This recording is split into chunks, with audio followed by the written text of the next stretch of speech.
कभी कभी जो हम देखते हैं वह सच नहीं होता और जो सच होता है वो हमें दिखाई नहीं देता। तो ये कहानी है रिया की। रिया जिसने अपने पापा से 3 साल से बात नहीं की थी, लेकिन एक दिन अचानक रात के 2:30 बजे उसके फ़ोन पर उसके पापा का कॉल आता है और उधर से आवाज़ आती है कि रिया बेटा मैंने कुछ नहीं किया। वो अचानक शॉक्ड हो जाती है क्योंकि उसके पापा को उम्र कैद की सज़ा हुई थी मर्डर के केस में। वह जानती थी कि उसके पापा ऐसा नहीं कर सकते, लेकिन सारे सबूत उसके पापा के खिलाफ थे। तो होता क्या है, 3 साल पहले तक उसके पापा एक बहुत ही ईमानदार व्यक्ति के रूप में जाने जाते थे।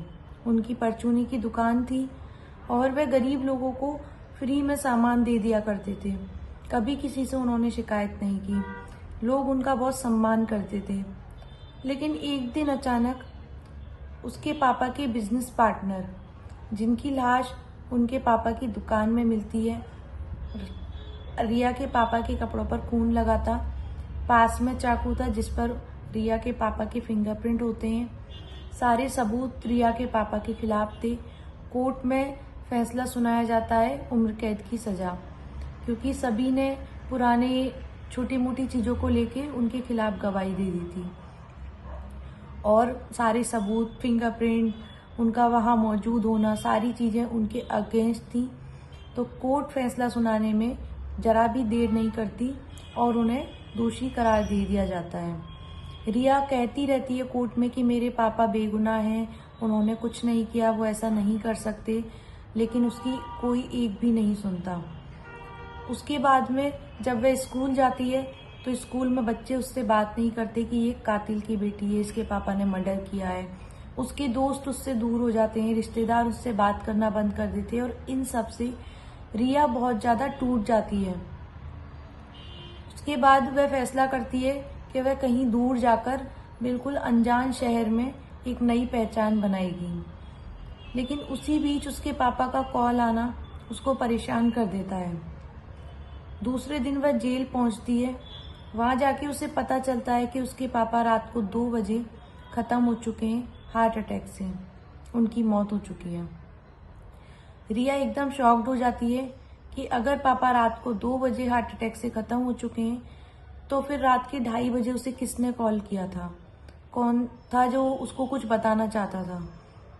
वह पुलिस स्टेशन के सारे फ़ोन, सारी रिकॉर्डिंग्स चेक करती है, लेकिन कहीं भी कुछ उसे नहीं मिलता क्योंकि उस दिन सारे फ़ोन बंद थे। रिया सोच ही रही होती है, कुछ दिन निकलते हैं और अचानक से एक रिटायर्ड ऑफिसर रिया के घर पर आते हैं। वह ऑफिसर शर्म से जो उनकी आंखें झुकी हुई थी, वह बहुत पछतावे में लग रहे थे और वह रिया को बताते हैं कि तुम्हारे पापा बेगुनाह थे, उन्होंने किसी का मर्डर नहीं किया। ये सारी साजिश बिजनेसमैन जो उसके रिया के पापा के पार्टनर थे, उनके भाई की थी। उसने पैसों के लिए ये सब कुछ किया। अब उसने अपने भाई को मारा और तुम्हारे पापा, जो कि बहुत एक सीधे आदमी थे, उनके सीधेपन का फ़ायदा उठाया और उन्हें इस सब में फंसा दिया। और मैं भी इन सब में शामिल था, मैंने ही सारे सबूत उनके खिलाफ किए थे, लेकिन मैंने ये सब कुछ पैसों के लिए किया था और आज जब वो नहीं रहे तो मुझे अपनी गलती का पछतावा हो रहा है और मुझसे रहा नहीं गया, इसलिए मैं ये सब तुम्हें बताने के लिए आ गया। उस दिन रिया फूट फूट कर रोती है कि उसने अपने पापा को कितना गलत समझा। उसने लोगों की बातों में आके अपने पापा को गलत समझा। वो जानती थी कि उसके पापा गलत नहीं है, लेकिन फिर भी उसे उनकी बातों पर विश्वास हो गया। तो कभी कभी क्या होता है कि जो सच होता है ना, वो हम देख नहीं पाते और झूठ इतनी सफाई से बोला जाता है कि उसे हर कोई सच मान लेता है।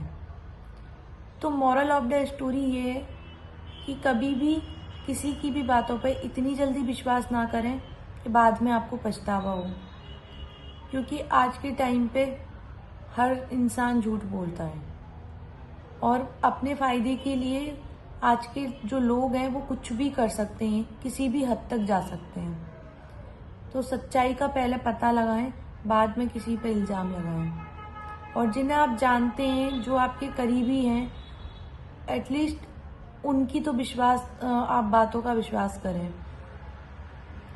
क्योंकि बाहर वाले इससे ज़्यादा आप जानते हैं उन्हें। आपको पता है कि आपके घर वाले कैसे हैं, आपके दोस्त कैसे हैं। तो बहुत जल्दी किसी पे विश्वास ना करें और पहले सच जानने की कोशिश करें।